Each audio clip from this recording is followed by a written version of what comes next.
Isinusulong ni House Speaker Faustino D. ang pagpasa ng batas laban sa mga political dynasty kahit aminado siyang mula siya sa ganito. Ilang panukala na ang inihain ng ilang mambabatas para riyan at sinumulan na rin niyang talakayin sa komite. Nakatutok si Tina Panganiban Perez. Panahon na upang harapin ang isa pang usapin na matagal nang nakasaad sa ating konstitusyon, ang pagpapatupad ng batas laban sa political dynasty. Mismong si House Speaker Faustino D. III ang nagbanggit ngayon ng probisyon sa saligang batas na nagbabawal sa mga political dynasty.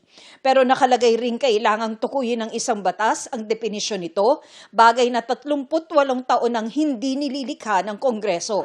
Kabilang sa paulit-ulit ng paliwanag ng mga eksperto, marami sa mga mismong dapat gumawa ng batas ay galing sa mga political dynasty. Alam ko pong maraming magtataas ng kilay. Sa totoo lang po, marami po akong pamilya na nasa pwesto. 14 na kamag-anak ng House Speaker ang nasa gobyerno rin ayon sa idineklara niyang Statement of Assets, Liabilities and Net Worth. Kabilang dyan ang anak niyang kongresista rin, anak na mayor, at isang manugang na mayor din. May mga kapatid din siyang board member sa distrito o mayor at mga pamangking kongresista o mayor. Aabangan ngayon kung paano makukumbinsi ng speaker ang mga kasama na magpasa ng batas na maaaring magbawal sa pagtakbo sa eleksyon ng karamihan sa kanila. At kung paano masasabi kung sino sa mga miyembro ng mga pampulitikang angkan ang di na pwedeng tumakbo. Isulong natin ng isang panukalang batas na magbibigay ng malinaw at makaturungang definasyon ng political dynasty.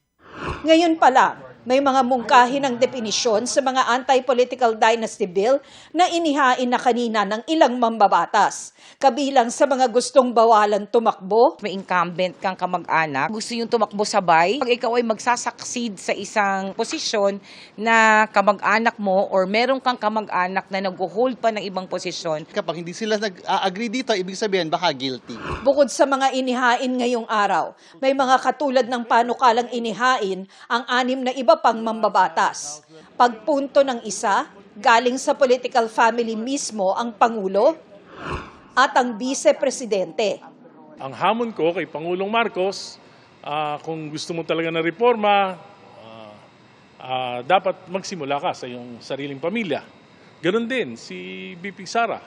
Kung para sa bayan siya at hindi sa supremacy ng political family nila. Sinimula na rin itong talakayin ng House Committee on Constitutional Amendments kanina, bagamat hinihintay pang ma-refer sa committee ang ilan sa mga panukala. Para sa GMA Integrated News, Tina Panganiban Perez, nakatutok, 24 oras.